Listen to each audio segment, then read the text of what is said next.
असलामुअलैकुम दोस्तों, लो जनाब मुंजियां दा सीज़न अगे आ रही है तो मुंजियां दे सीज़न विच वट्टां पावणियां ने ते बनवां दी जनाब बड़ी ज़रूरत पैनी ते ए जनाब बार्डर डिस्क आई पई है जी।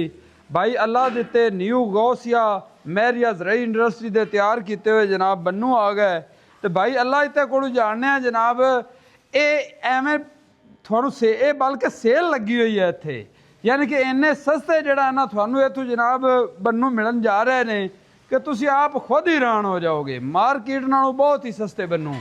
अस्सलाम वालेकुम जी। वालेकुम सलाम। अल्लाह दिता भाई ये बन्नू आपां किन्ने दा देना है जी? एक ਇਹ ਭਾਈਜਾਨ ਨਾ ਜੀ ਆਪਾਂ ਆਫਰ ਲਾਈ ਸੀ ਇੱਕ ਸੁਹਾਗੇ ਦੀ ਤੇ ਬੰਨੂ ਦੀ। अच्छा जी। ਤੇ ਨਾਲ ਉਹ ਆਪਾਂ ਸੇਲ ਇੱਕ ਦਿੱਤੀ ਸੀ ਆਫਰ ਆਪਾਂ ਬੰਨੂ ਤੇ ਰੂਟਾਵਾਟਰ ਤੇ ਕਿਰਾਇਆ। हाँ जी। ਇਹ ਉਹਦੇ ਵਿੱਚ ਨਾ ਜੀ ਆਰਡਰ ਦੇ ਹੀ ਬਣੇ ਪਏ ਨੇ। अच्छा जी। ਉਹ ਆਫਰ ਜਿਹੜੀ ਚੱਲੀ ਖਲੋਤੀ ਹੈ ਨਾ ਜੀ, ਉਹ ਇੱਕ ਰੂਟਾਵਾਟਰ 5 ਲੱਖ ਵਾਲੀ। अच्छा जी। ਇਹਦੇ ਚ 72 ਕਟਰ ਰੂਟਾਵਾਟਰ ਸੀ, ਉਹ ਇੱਕ ਰੂਟਾਵਾਟਰ 72 ਕਟਰ ਤਿਆਰ ਹੋਇਆ ਪਿਆ। अच्छा जी। ਉਹ ਵੀ ਇਹਦੇ ਨਾਲ ਹੈ ਜੀ। ठीक हो ਹਾਂਜੀ, गया ਉਹ 72 ਕਟਰ ਰੂਟਾਵਾਟਰ ਨਾਲ ਇੱਕ ਬੰਨੂ ਤੇ ਇੱਕ ਕਿਰਾਇਆ।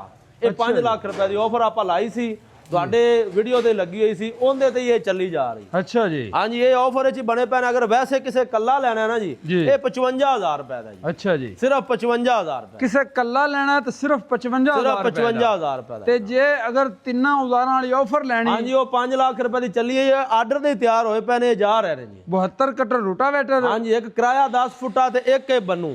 ठीक, ਜਿਹੜਾ रूटावेटर ਹੋਵੇਗਾ ਉਹ ਉਹਦੀ ਕੀ ਪੋਜੀਸ਼ਨ ਹੋਏਗੀ? 72 ਕਟਰ ਰੂਟਾਵਾਟਰ ਉਹ ਵੀ ਤੁਹਾਨੂੰ ਦਿਖਾ ਦਿੰਨੇ ਆ ਭਾਈ ਜਾਨ, ਉਹ ਵੀ ਤਿਆਰ ਪਿਆ ਆਪਣੇ ਕੋਲ। ਸਹੀ। ਇਹ ਆਪਾਂ ਹਾਂਜੀ ਇਹ ਜਾਣਾ ਹੈ ਨਾਲ ਜੀ। ਸਾਈਕਲ ਵੀ ਦੇਣਾ ਹੈ? ਨਹੀਂ ਜੀ, ਸਾਈਕਲ ਨਹੀਂ ਦੇਣਾ, ਤੇ ਸਾਈਕਲ ਤਾਂ ਸਾਡਾ ਆਦਾ ਹੈ ਜਨਾਬ। ਨਾਲ ਪਿਆ ਸੀ, ਮੈਂ ਕਿਹਾ ਸ਼ਾਇਦ ਇਹ ਵੀ ਨਾਲ ਗਿਫਟ ਕਰਨ ਨਹੀਂ ਭਾਈ ਜਾਨ, ਇਹ ਵੇਖੋ 4 ਦਾ ਪੈਪ ਹੈ, ਇਹਨੂੰ 3-3 ਸੀਲਾਂ ਪਾਈਆਂ ਹੋਈਆਂ ਨੇ। ਅੱਛਾ ਜੀ। ਪਿਨ ਲੈਸ ਜਿਹੜਾ ਤੁਹਾਨੂੰ ਵਿਖਾਇਆ ਸੀ, ਪਿਨ ਤੋਂ ਬਗੈਰ। ਹਾਂਜੀ ਬਿਲਕੁਲ। ਹਾਂਜੀ, ਉਹ ਹੀ ਹੈ। ਇਹ ਰੇਜੂ ਨਹੀਂ ਸਟੇਗਾ। ਹਾਂਜੀ, ਇਹ ਤੋਂ ਰੇਜੂ ਨਹੀਂ ਵਾਵੇਦਾ। ਬਾਕੀ ਇਹ ਕੰਮ ਵੀ ਬੜਾ ਤਗੜਾ ਕੀਤਾ ਹੋਇਆ ਹਾਂਜੀ, ਹੈ। ਇਹ ਜੀ 72 ਕਟਰ ਰੂਟਾਵਾਟਰ ਹੈ। ਅੱਛਾ ਜੀ। ਨਾਲ ਇੱਕ ਬੰਨੂ ਹੈ, ਇੱਕ 10 ਫੁੱਟਾ ਨਵਾਂ 0 ਮੀਟਰ ਕਿਰਾਇਆ ਹੈ। ਅੱਛਾ ਠੀਕ ਹੋ ਗਿਆ। ਇਹ 5 ਲੱਖ ਵਿੱਚ। ਹਾਂਜੀ 5 ਲੱਖ ਪੈਕੇਜ ਤਾਂ ਕਮਾਲ ਬਣਾਇਆ। ਕਮਾਲ ਪੈਕੇਜ, ਉਹ ਪੈਕੇਜ ਚੱਲੀ ਜਾ ਰਿਹਾ ਜੀ। ਇਹ ਅਗਰ ਕੋਈ ਕੱਲਾ रूटावेटर 72 कटर लेना चाहे, ਕੱਲਾ ਰੂਟਾਵਾਟਰ 72 ਕਟਰ 3.5 ਲੱਖ ਰੁਪਏ ਦਾ ਭਾਈ। क्या बात है जी, जिंदाबाद। अपना नंबर बोल दो। 0304 059 78 84।